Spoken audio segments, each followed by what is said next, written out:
order. First order of business is for everyone to please stand for the recitation of the Pledge of Allegiance. So please repeat after me. Pledge of Allegiance to the flag of the United States of America and to the republic for which it stands, one nation, under God, indivisible, with liberty and justice for all. Thank you. All right. Okay. Do we have a motion to approve the consent agenda? Looks like we have the agenda from, well, let's start with the approval of the minutes from the last meeting of August 11th, 2025. Do I have a motion to approve those? So moved. Second. All right, all in favor? Aye. Any opposed? Hearing none, motion carries. And then the motion to approve today's agenda. Do I have a motion to approve? So moved. Second. All in favor? Aye. Any opposed? Motion carries. Next order of business is the finance report. Thank you. In your packet, you will find first the profit and loss. We've been tooling around a little bit in QuickBooks, trying to make it a little easier to get a breakdown of everything in there. So right now you can see, at least on the top portion of the first page, that the ARPA funding itself is broken down into its own category for revenue at a little over 1.3 million. And then the LHRD revenue below that, we had drawdowns of over 530,000. And then on the last page, it's showing we are operating currently at a loss of $29,260.80, and we are just working on catching up for requisitions. And then you have the balance sheet after that, the check detail list that has the descriptions in there for all of the checks that were dispersed. And then I have a budget versus actuals through September.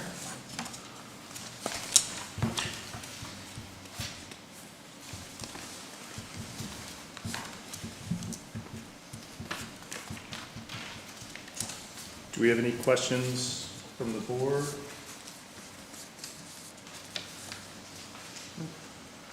I have, just want to maybe, this might result in a follow-up.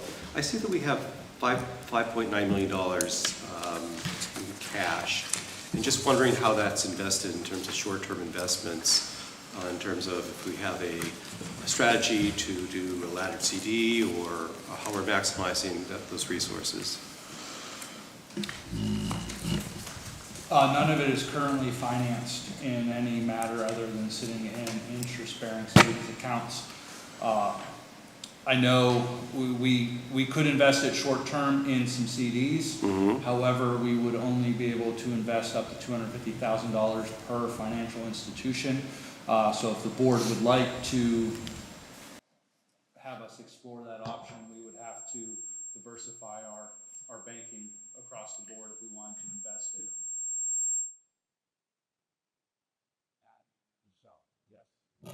Is that, I guess, is that balance typical, or is it going to be, I guess, do we have a lot of expenditures that are upcoming where it wouldn't necessarily warrant doing something of that nature? So that is mostly the ARPA funding that we have, that we were given before all of the expenditures have been made. Right. And then we have to have those all allocated by the end of 2026 or 2025 and spent by the end of 2026. Okay. So we do need to have some liquidity in there. Mm-hmm. Based on finishing up like the East Bayfront Greenway Trail, and I know ARPA admin gets drawn down for admin purposes, and Yeah, and we would, so without looking at it, 1.8 in the loan program is really about all I can speak to as far as unrestricted, given it was revenue replacement from the city of Erie. We would have to be very cautious with the ARPA funds as far as what has been revenue replaced by the city of Erie and what was part of the original allocation that's still American Rescue Plan funding. So we can certainly dig into that and give the board a definite number on as far as what could be there to invest. Essentially, the 1.8 in the loan program is sitting there as we work to see how we want to utilize that in the loan program. So I guess that would be a matter of seeing how that goes. We've been kind of working through, especially that $800,000 portion of it that's for home buyer assistance, the down payment assistance loans, and trying to match that up with some other funding streams. The one that we had leveraged it against wasn't awarded as much as we had hoped out of the fair allocation, so we're hoping to partner that and have that available for some other things coming up here, hopefully early next year. So, but I don't have a lot of information to share with you on that right now. Mr. Chair, if you'd like, as treasurer, I'd be happy to follow up with April and see what kind of strategies we can come up Yeah, with. to no, I maximize think that makes sense. And then also, I know that we had previously discussed, I know that there's been a lot of flux, I guess, with respect to the financial reporting, especially, and we'll get into, I guess, the software, the management system later on in the meeting.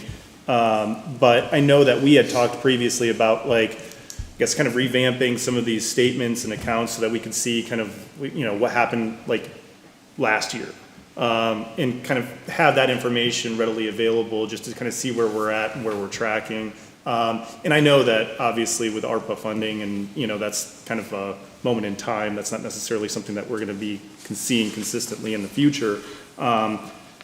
Do we have any sense now that we're going, I guess, depending on where our conversation in the meeting goes in terms of that financial management software reporting system, if we end up sticking with QuickBooks, are we going to be able to do some type of, I guess, reorganization of those statements so that we can see kind of what, from year to year,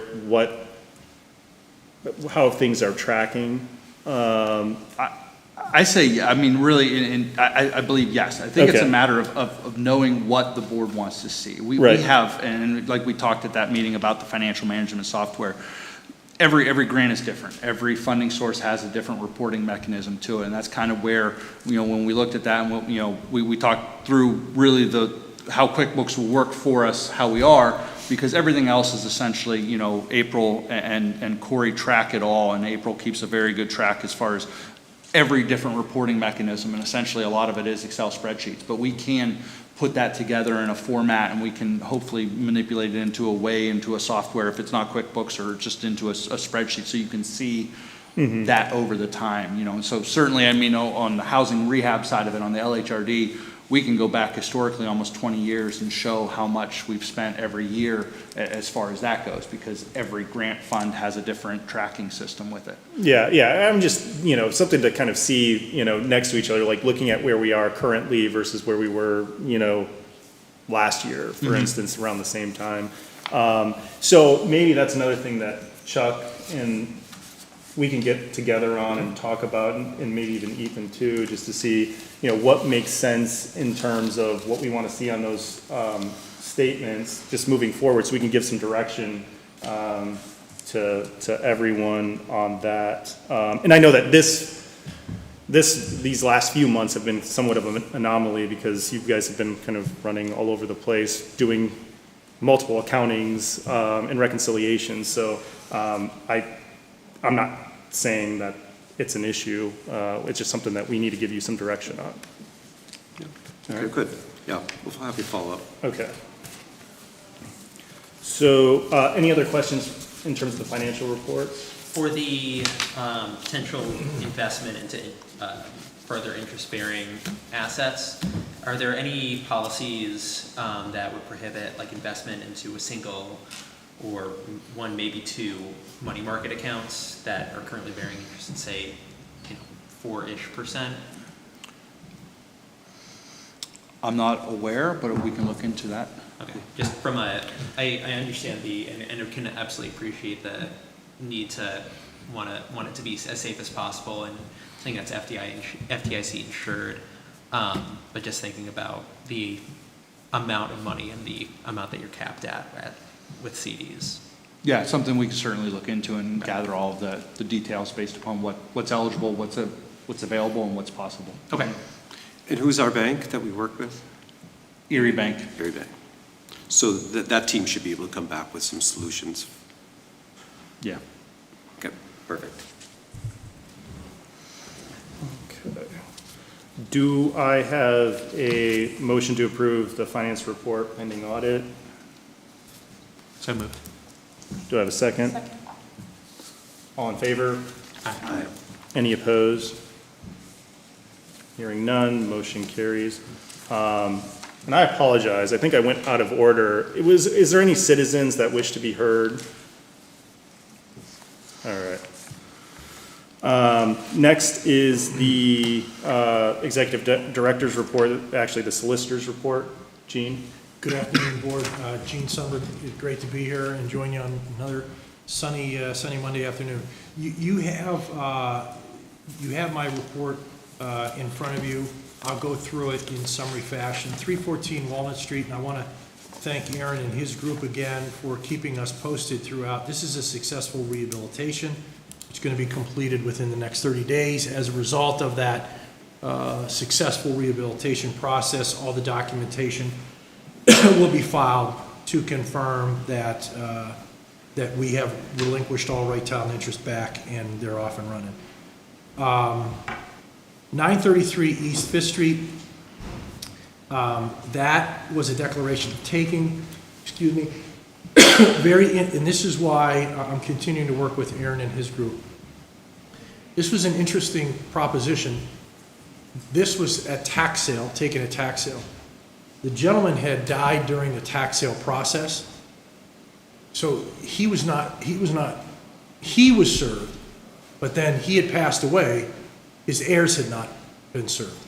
So as part of the process that we involved is we noted that there was an estate but served all the heirs.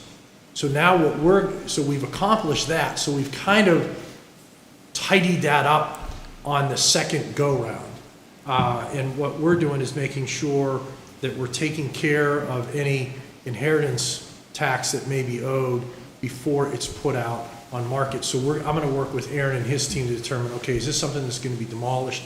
Is it going to be rehabbed? How do we make sure that we are recouping those added expenses that we might not have anticipated when we first got in the ballgame? So and you'll see that is on the properties to be sold. So we have been working on that process to make sure that as we're moving through, that if a decision is made of it changing from demolition to maybe this is a rehab candidate, that we work together so that all of the expenses that is being incurred is being recouped if it is sold and if it's being rehabbed. So I want to thank Aaron and his group for helping me work through that process, and we're still making sure that that all takes place.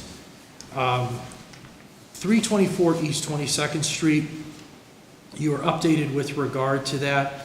Wanted to let you know that appeal was filed, but the appeal was filed for a reconsideration only. Just saying, hey, Judge, will you look at this again? Okay, and what I did is I responded, and it has been, my response has been filed, basically saying, hey, Judge, you were right. That was the right measure of damages for you to analyze this case so that you should affirm your decision and your valuation in our favor. So that has been, my response to that appeal has been filed, and it is in the judge's hands now. I anticipate a very short order just saying the decision is affirmed. And then we'll see if it goes anywhere from there. And I'll just let it, a public record, I'll just let it sit at that point right now. Again, I wanted to bring you up to speed again with the subdivision of the parcels on 9th and Cherry Street. We have the plans done. The adjoining property owners have paid their share. We have reached out to the appropriate parties here at City Hall, and Jack Welsh has indicated that there's no zoning-related compliance issues with the proposed replot and subdivision, and he's saying, hey, in fact, the resulting lots are larger than what are existing on those properties, so therefore there's no infringement on existing setbacks. So we're growing the properties and the buildings that are already there. So what I'm gonna do is work with Jackie Spry to expedite this process through within the next 30 to 60 days. We're jumping the gun a little bit. We have the deeds ready, so as soon as the subdivision approval has gone through the process, we're ready to convey it to these people. And it would be another feather in our collective cap. Again, number 5, like what I spoke to before, there are a number of issues that I'm working through with Aaron's group to make sure that when we're selling these properties, that we're making an utmost effort to recoup all of our expenses, if possible, in getting the properties to a point where they can be sold. So we're working through that. And I'll let you know, kind of the days of offering an adjoining lot for $500, those days are gonna be kind of few and far between going forward, because it's an enormous amount of work. And I'm of the opinion that, that we should be made whole to get it to that point. So that's what I'm working toward. We'll see how that works out. We'll keep you posted. Do you have a general sense of the costs involved typically? And I mean, because it's probably pretty much the same process, right? You're going through all the legal fees, the filing fees, et cetera. It is, and what it's gonna get close from beginning to end, pretty close to about $2,000. What I was able to confirm, again, with one of the benefits of having the attorney who runs the Recorder of Deeds office in our office, he's able to clarify a lot of things, and he's confirmed, hey, look, if you do it this way, we can make sure that we get transfer taxes. Right. You're exempt from transfer taxes. So we're working through that process, and not that that's a big ticket, because a lot of times the transfer is only $500 or $2,500, but wherever we can save that expense, I want to make sure that we've covered it. Yeah, no, that makes sense. And get it back so that you aren't, I don't want you to be selling land or a rehabilitation process at a loss. I understand you not necessarily want to make a whole lot of money, but at least efforts should be made to be whole. Right. So that's what I'm doing, and I appreciate Aaron and Kyle and the entire office to work with us, because there's a lot of bounce back and forth. What about this? Well, wait a second, hold on, let's make sure we've covered this. So it's been a nice rapport. I want to make sure that we've covered all our bases. With those signed agreements in number 5, are those all for vacant parcels going to adjoining landowners, or is there any development agreements? I'm looking at Aaron for confirmation. I think they are. Yeah. I think they are. Okay. Any further questions from the board? I'll keep you posted. I'll certainly keep you posted on item number 3 as well. Yeah, please do. All right. Report. My turn? All right. All right. So I provided to the board kind of the breakdown since our last board meeting. August was really quiet. There wasn't a lot of notable things going on. A lot of things really started to hit in September. Gene touched on the update as far as that one property and court date in the middle of September. The East Bayfront Greenway Trail, we held the groundbreaking there on September 3rd. Work is underway out there currently. They've done a lot of the tree clearing and a lot of the site work as far as setting grade and stuff. They're getting ready to start with underground utilities currently, so if you get a chance, swing on out there. It's well underway, and so they're hoping to have here before snow flies at least the major infrastructure in, and hopefully some pavers and plantings will probably wait until springtime.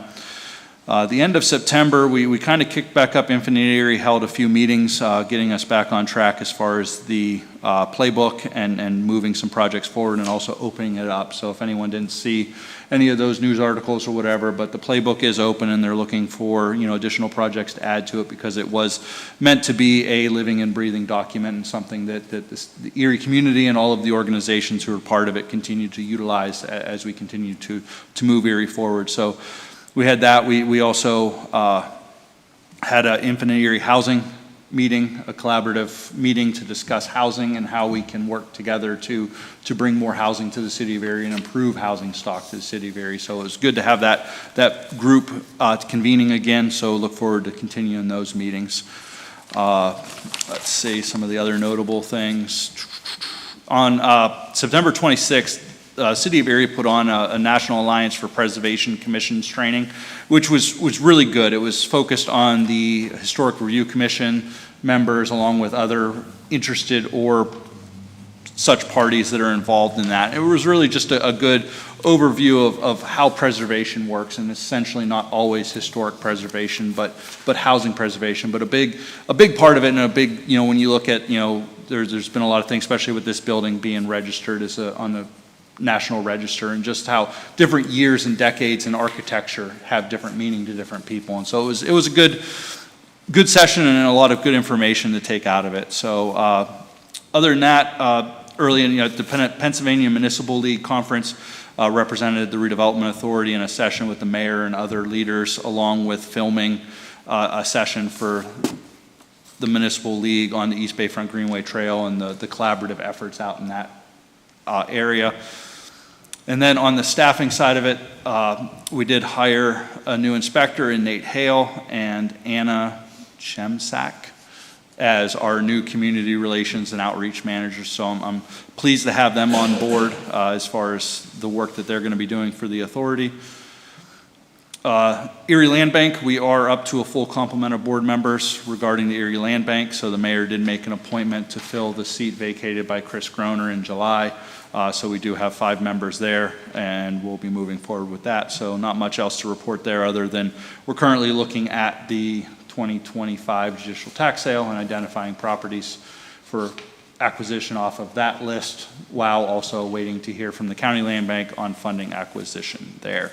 So the only other thing I would like to mention is that we have a tremendous group of employees at the Redevelopment Authority who this morning recognized me for Boss's Day, and I didn't want to put it on the table, but so I am pleased to work with such wonderful employees at the Redevelopment Authority, and I couldn't do my job if it wasn't for them, so I appreciate every single one of them. So that's my report. Great.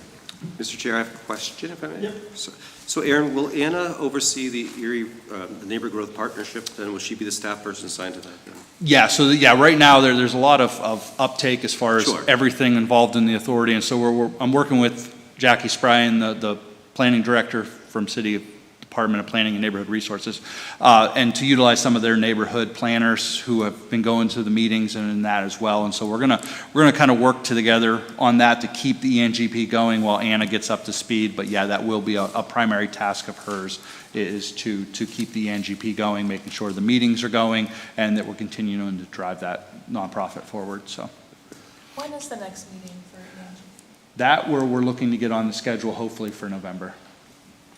And just a quiet reminder to send your thank yous for Erie Gives Out for those of us who gave to the organization. Excellent, thank you.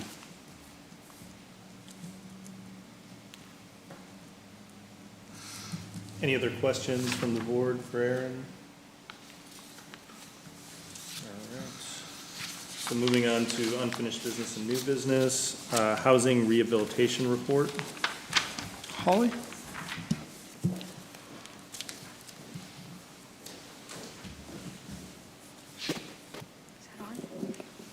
Hello, board. So, I won't break down all the numbers for you since it's already on here, but to date, just for your knowledge, we have completed 70 projects. We did 100 even last year. We're at 70 even right now, and there are plenty on the board that are either already under contract or close to being under contract. So that number should be higher soon. I did just do some more breakdown of how much for each program was completed in 2025. I had already completed this before I did that for Aaron, so I will make sure to have that for you for next month, just so you can see the breakdown of what projects are getting finished where. We do have a new lead contractor since last time we met. So he was one of our existing contractors, but passed the state supervisor exam, so they're a new firm for us. So now we have 6 certified lead abatement contracting firms, which is very exciting for us. I'm trying to see, some of this is, I cut and pasted from what would have been in last month's report. So we did have some more trainings held in September, and a few we've got going in November, particularly to accommodate our new inspector, so that we can get him quickly, hopefully, certified to be a risk assessor and a lead supervisor. I won't talk about the housing authority, Aaron, I'll leave that to you. Can you touch on the neighborhood center? Yep, that's what I was going to get to, is my biggest report, because this would have been the big thing that was new for last month.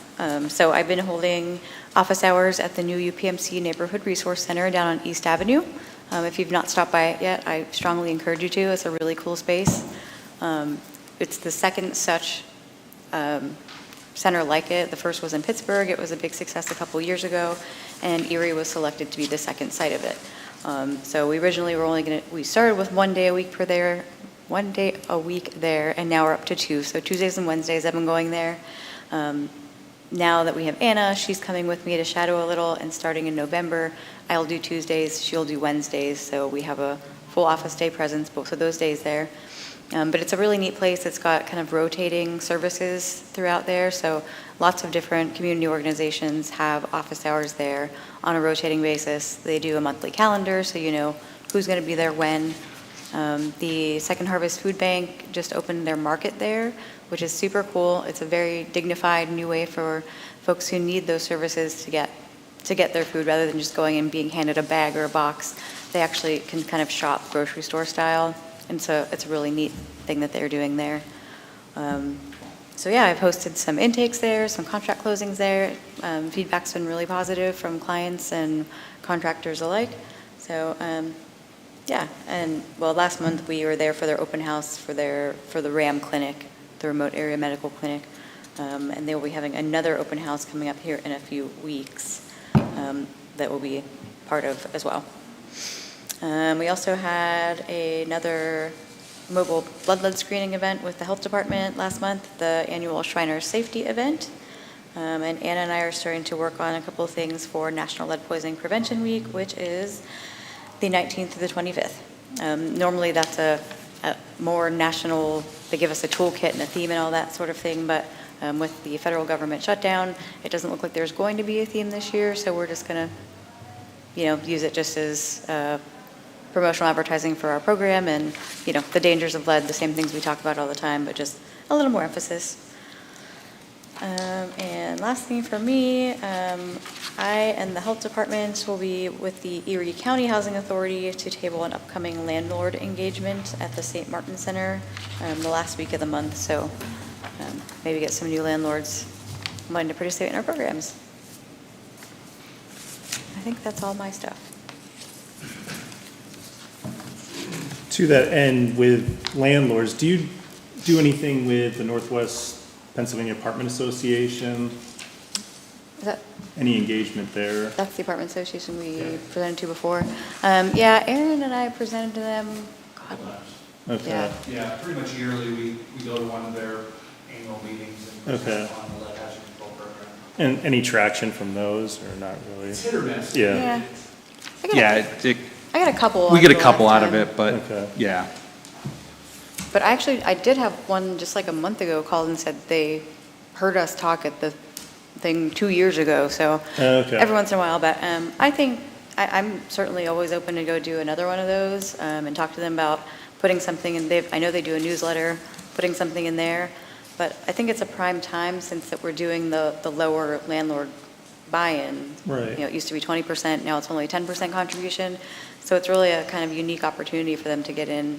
Yeah, and I want to say that I think they have their annual meetings, it's got to be November, December, I want to say. So, Yeah. and I think Yeah. that's probably where they get most attendance, so it might be worthwhile to Yeah. get a plug in there.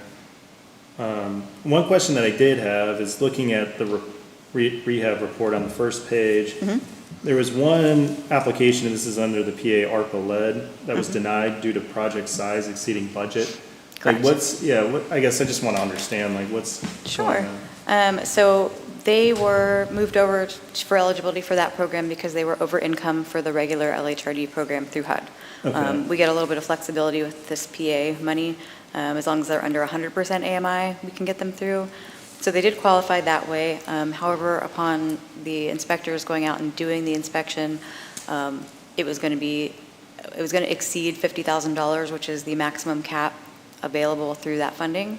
Okay. I tried really hard to get the state to put it through, but they said 50 is the hard level for them. We can go up higher with the HUD program, but they just didn't So what qualify. happens, like that home just doesn't get, Yeah.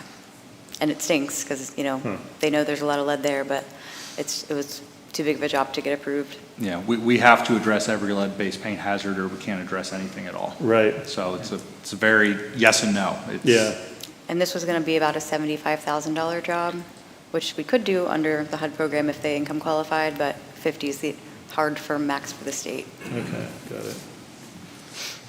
All right, yeah, I just saw that and I was curious, so, Yeah, that's the worst kind of denial to send, yeah. specifically for lead, yeah. Any questions from the board? Okay, thank you. Thank you, guys. All right, financial management system.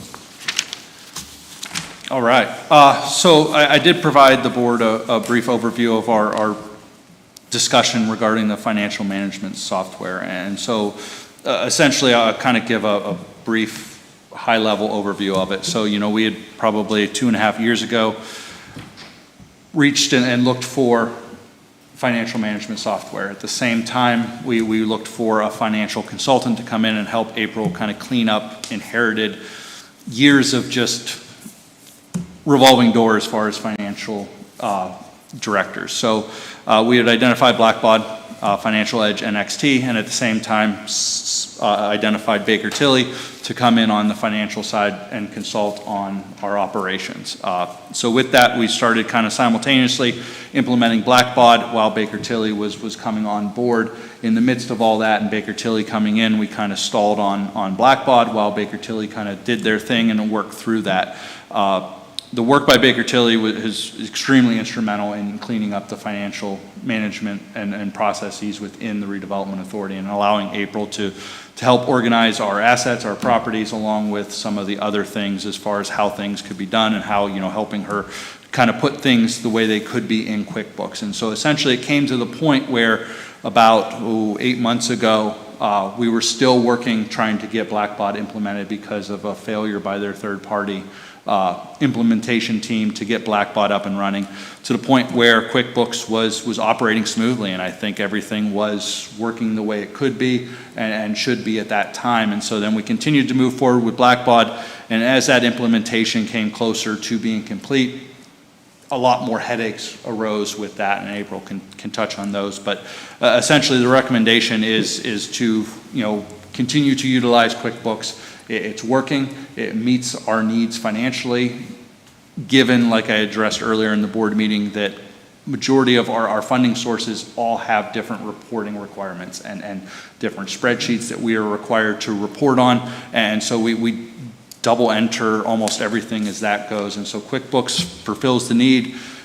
Blackbaud, there's its shortcomings as far as some of the operations of it, I guess, for lack of further definition there. So it is my recommendation, I know it's April's recommendation, that we continue with QuickBooks and continue to work toward utilizing that to fulfill the needs of the Redevelopment Authority and forgo Blackbaud implementation at this time. So I wasn't at that meeting, but I guess my question would be, what was the original gap that you guys were hoping that Blackbaud would fill back when you selected that for implementation? And is that no longer a gap, or? I will say, I think, no, there is no longer a gap. I think there was some, it's been so long since Baker Tilly's been in the office. There was just things that April inherited from prior directors that weren't being done or calculated and registered properly in QuickBooks. So there was just some mechanisms and processes that could have been done differently, and so along with Baker Tilly being able to help clarify a lot of that, Blackbaud isn't needed. So essentially, when we were going into Blackbaud, we were looking at, we could have every single grant lined up in there, and essentially that wasn't needed. There was no need for double entry, I think was the biggest, right? We were, well, hoping to be able to get, I guess, a bunch of different fancy automated reports that were promised, but it's not so easy. You basically had to be, that's what I'm looking for, like a computer programmer, and do your own like SQL from nothing to create these reports to then be able to just change the dates and reproduce them later on as time goes on. But there's not much that's automated with that system, and they still don't have the accounts receivable module up and running, which is insane to me. But we're, already started paying for our third year of this software system that is supposed to be fully functional, and it is not. And I'm going to jump in and say, I think that the effort was to solve just organizational management, evolution using software without doing the evolution, organizational management evolution workflow first. It was my kind of how I summarize it then. I don't know, Ethan, if you had a... Yeah, no, I mean, to me, it seemed like it was throwing a lot of money at something that was causing more frustrations than QuickBooks, which staff already knew how to use. It was significantly cleaned up compared to where we were 2 years ago. And especially in the spirit of, yes, if perfectly implemented and perfectly clean, Blackbaud NXT probably is the better option. But the thing is, who knows how much more time and money and effort we'd have to do to get there. Whereas QuickBooks, why have perfect be the enemy of good, especially when it leads to staff satisfaction. April was double entering things and had been for over a year. So didn't seem worth it to keep throwing good money at potentially that. And a recommendation I'd like to add, and it's still out there, if we think it's a good idea, is to maybe engage an accounting firm. My organization does that as well. We have a auditing firm. We'll use a different CPA firm to review our work each month. So it validates my staff's work each month. It also serves as a training tool for my staff members to have real-time CPAs at their fingertips every month to work through entries or something unique. So I would offer that. And we spend maybe under $1,000 a month for that service, and it's well worth the money. So I would recommend that we consider that as well. Do they offer that service? I mean, can it be like quarterly? Absolutely, So, however you want to set it up. I mean, and those are things that we can discuss. Yeah, Okay. some months it's a few dollars, and some months as we get ready for audit, it's a lot more dollars, But it helps. It's like a CFO at your fingertips as you need them, and it provides the validation to the numbers so that my board feels super comfortable, and my staff loves it because it takes a lot of pressure off their work then. And it's because we're going to come across complicated one of a time sort of entries. It's good to have this information up front than having to do reversing entries at the time of the audit. Right, and you can focus on getting money. Exactly. It's a very proactive. So once you get it through your, add that group as your team, as your financial team, it's a beautiful thing, we think. Okay. And I will just add to that, and we do, I think the auditing firm we used last year, as far as the ability to answer questions, has been, hands down, way better than our previous auditing firm, who I know when April had reached out in the past with a question, they would be like, we can't answer that for you. And now every time we ask a question, they respond without even holding back. So, yeah, but I definitely agree. We'll follow up with that and take on that recommendation. So, appreciate that. So what we're considering then is essentially like a non-renewal of the service with Blackbaud. Yep. And the annual fees, associated with that is like, what, $16,280 per year versus anywhere from $3,500 to $4,500 for QuickBooks. Yeah. When do we have to give notice, or is it, I mean, I'm assuming it's like some type of automatic renewal. So when do we have to give notice by? Yeah, as soon as possible. Okay, so we still have time in order to do Yeah. it for next year, okay. So So, you said you're, I'm sorry. oh, go ahead. So you said you're into the third year, so has the third year already been completely paid? So Yes. there's no ability to prorate that? Yeah, we looked into the contract to see if there was anything.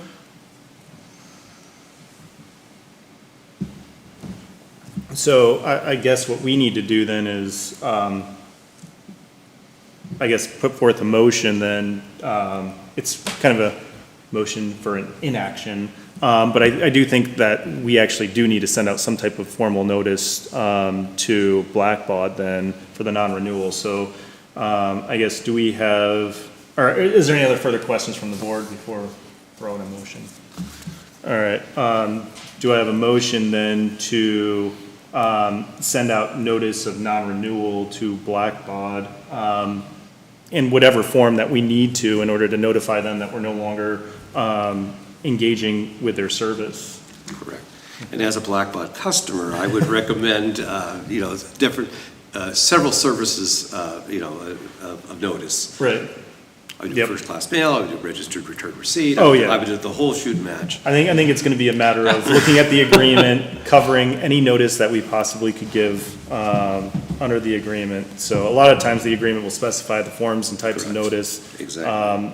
So we'll make sure to do that. Thank you.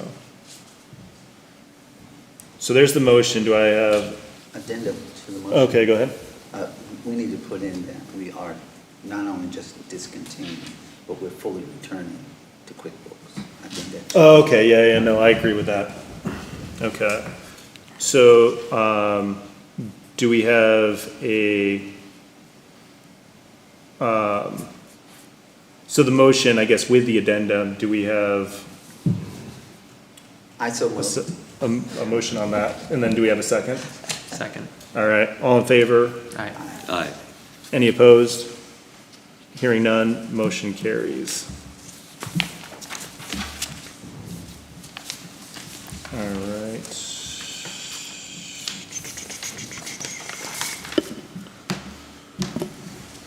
And then update with respect to the EDCEC loan modification. Yeah, so I had some conversations with Tina. They're still not prepared to provide us a response at this time. They're waiting on some answers from the CRIZ authority as far as some funding coming from the authority. So once they have some clarification on that, she said she'll get some stuff over to me. She was hoping to have it to me by last Friday, but I have not seen it yet. So my assumption is that they're still kind of in a waiting period for the CRIZ authority to answer some of their questions as far as what they can do with the money and how they can restructure their capital stack, so. Okay. But they're interested. They are interested, so. Yeah, they're certainly interested, they just want to make sure they have everything they need Okay.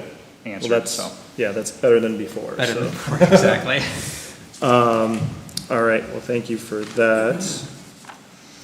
Next item of business is the intergovernmental agreement with the Housing Authority of the City of Erie for lead testing services. And, The new production first. Production. oh, wait, did I go Number past 4. that? Oh, I did. Sorry, my apologies. New production program modification for our West Bayfront Build CDC.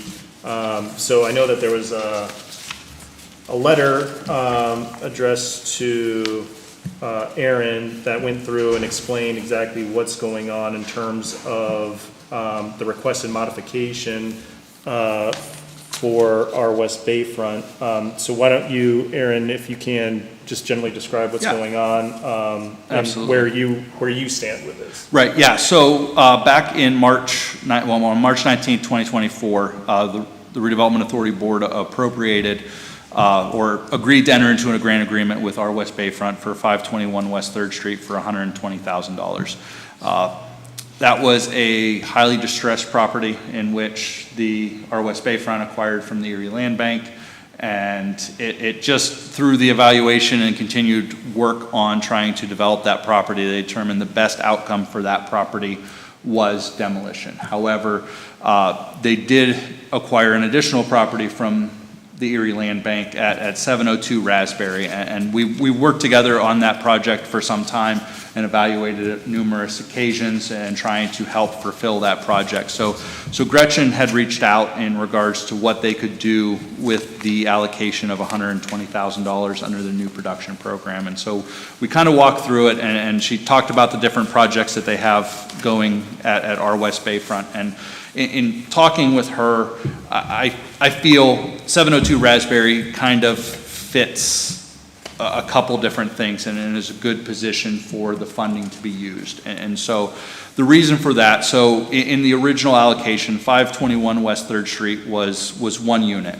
702 Raspberry will provide 2 affordable housing units for our West Bayfront. So we gain one unit out of that. But what we also do is allow them, because of the mixed use of that building being a commercial storefront with 2 residential units, that they're having a hard time filling that capital stack on the commercial unit, because funding that's allocated for residential can only be used in residential. And so they have home funds in the project, they have some other states and Keystone funds in the project, but none of that can be used on the commercial units. So they're having to separate out all of their sources and uses and all of that. But given that our money is American Rescue Plan funds, it's a little bit more flexible for them. And so they can utilize the $120,000, leverage it to the total project cost, but use it to cover that commercial storefront renovation, which is an integral part of that residential structure, providing 2 residential units along with a commercial unit that our West Bayfront can use or lease out to an occupant of the residential unit, or as Gretchen said, that many different uses once it's rehabilitated. But it's a matter of getting it rehabilitated. So their request is to reallocate that funding to 702 Raspberry, keeping it in the our West Bayfront, allowing for the production of 2 affordable housing units and the completion of a commercial unit connected to that. Any questions from the board?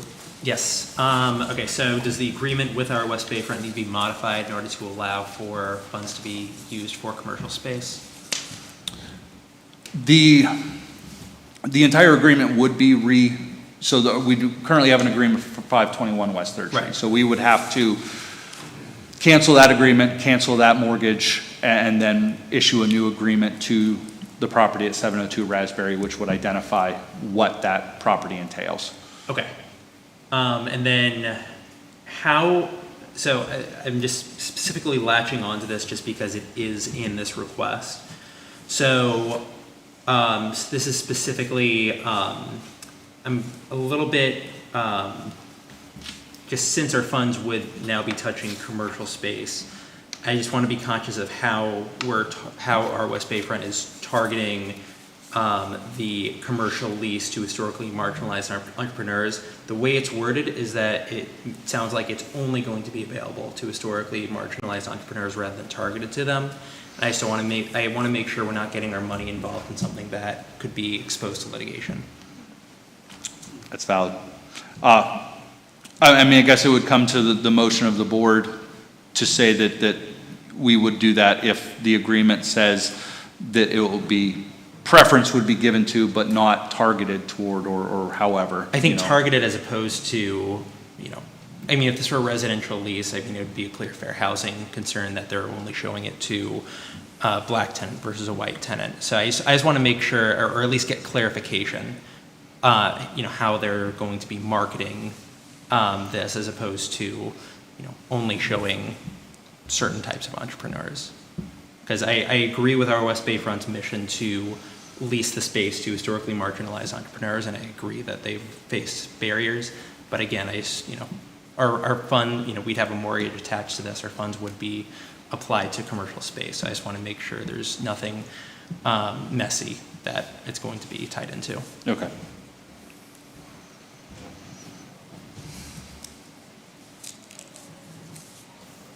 Any other questions from the board? Okay. So, I guess the motion on the floor would be to, I guess, approve the reallocation of grant funds to, from 521 West Third Street to 702 Raspberry. And then it would be subject to, I guess, our review and approval of any, I guess, marketing restrictions, and Clarification or. on how the commercial space will be marketed. Okay, yeah, I guess, subject to our approval of, you know, how that commercial space will be, how that commercial space will be marketed. So, does that, all right. So that's the motion on the floor. Do we have someone to support that motion? So moved. All right, do I have a second? Second. All in favor? Aye. Any opposed? Hearing none? You have I need to abstain? Oh. I'm on the board for Raspberry Funds. Okay, all right, so, You knew that let was the just a record test. reflect that Chuck did in fact abstain, and, And you'll I have to recuse fill out- myself of any conversation, I didn't hear anything. Yeah, then you'll have to fill out a board member abstention form, that's included. So, that motion carried, thank you for that, and thank you for the context. Yeah. Aaron. Want me to go over the build one, What's that? the build CDC? Yeah, why don't we do that, yeah, Okay. go through the build CDC. So at the same board meeting back in March of 2024, the board designated $156,031 to build CDC for the acquisition of 3 parcels within their footprint on the East Avenue corridor area. So I provided a letter that I received from Laura this morning regarding, so they ended up purchasing with that funding 2 properties, one at 1032 East Avenue and one at 833 East Avenue.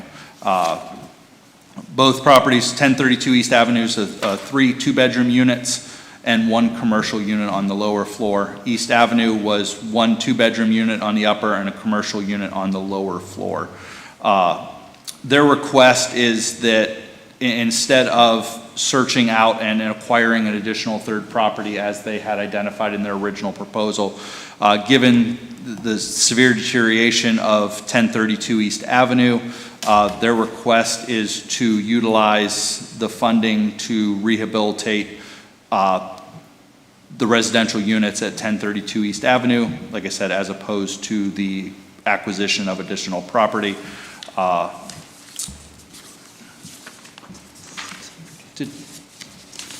Did you include the supplemental stuff, Cynthia?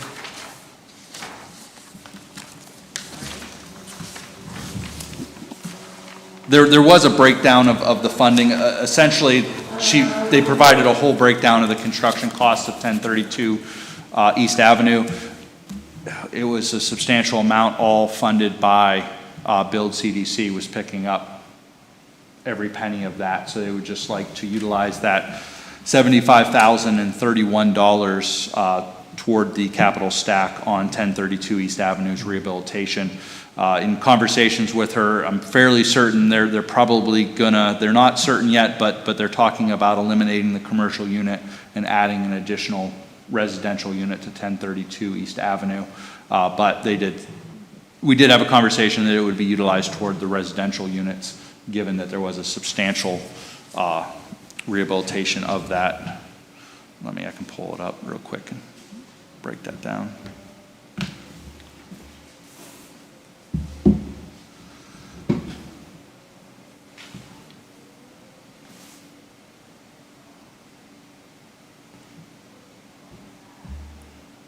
Well, it's not going to let me pull it up, apparently.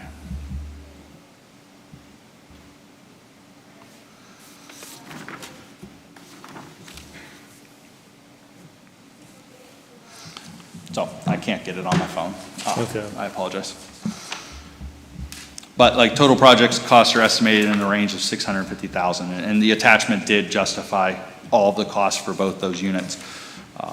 in that. I was in 833 East Avenue, and I can confirm that, and years ago, I was in 1032 East Avenue when it was occupied for the evaluation of rehabilitation. It needed a lot of work back then, so. And Aaron, can you remind me, I'm sorry, this old man forgets these things. Are they a 501c3 organization? Are they separately incorporated as a 501c3? Yes. Okay, thank you.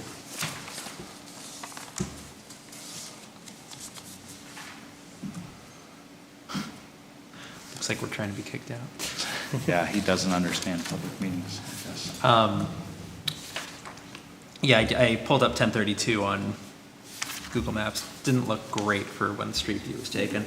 It's not, and her accounts of the activity in that building 2 years ago is correct. So it's better to be in their hands and being rehabilitated than the previous uses, so.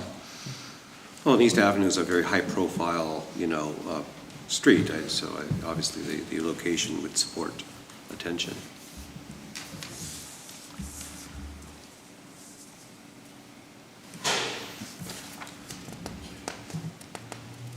Any other questions from the board?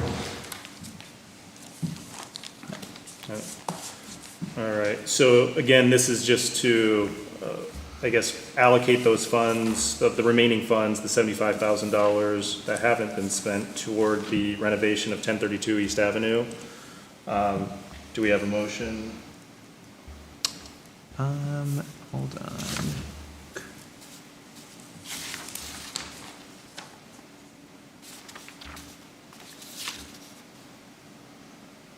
Yeah, I guess if we could get the attachment that Build CDC included, that would be helpful, but pending that, so moved. All right, so subject to the receipt of that attachment to the letter dated October 13th, 2025 from Build CDC.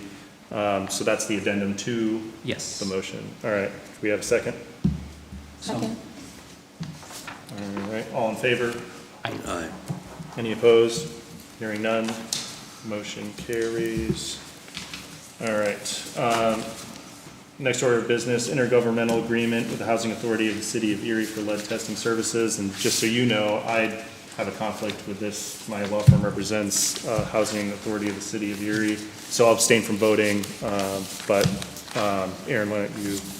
Yeah, so in 2018, when the Housing Authority identified a EBL child in a unit in Harbor Homes, we entered into an intergovernmental agreement for lead testing at that time. Since then, we've had an excellent partnership in helping and assist them with testing many units across the Harbor Homes complex and across their portfolio in general. But as with time, those agreements age out, the exhibit costs and everything were kind of dated, but we kind of continued to go with it since testing had been, off and on since then. But with the identification of some additional testing needs, Dusty and I decided it was probably best to update the agreement, revise some terms of the agreement as far as the costs go, and kind of clean it up a little bit from the 2018 fee schedule and put it in front of our boards again so that we can have the agreement, our fee schedule solidified with both boards adopting it and move forward with testing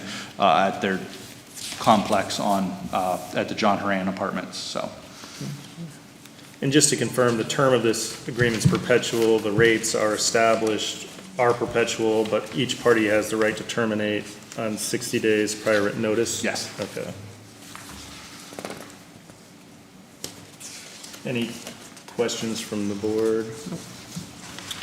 And on the question of the rates, are these market rates, or is this negotiated because they're a sister organization, or? They are favorable as a sister partner organization, so. Not knowing what the market is, I just.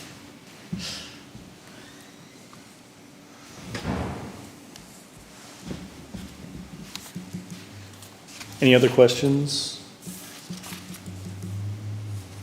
Do we have a motion? So moved. All right. And that motion would be to approve the intergovernmental agreement. Do I have a second? I'll second it. All in favor? Aye. Aye. Again, I'm abstaining. Any opposed? And on the abstention, as Jeremy pointed out, we have a new abstention form, so that if you abstain, please complete it and give it to Cynthia. They are required to be attached to the minutes of the meeting. Yep. All right, so hearing no,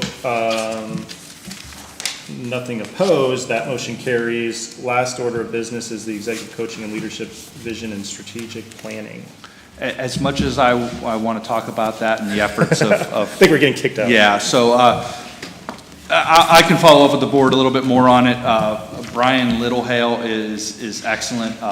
He coached a fellow colleague of mine who I helped mentor when she took on her role last year, and she raved about him. And I've sat in a lot of his sessions. I know April has as well, and he's excellent at helping just kind of clarify and help lead, leaders and that across the state. And so look at his proposal that he sent, a lot of his letters of recommendation. I really want to push forward with the coaching aspect of it, and certainly have further discussion with the board on the strategic plan side of it.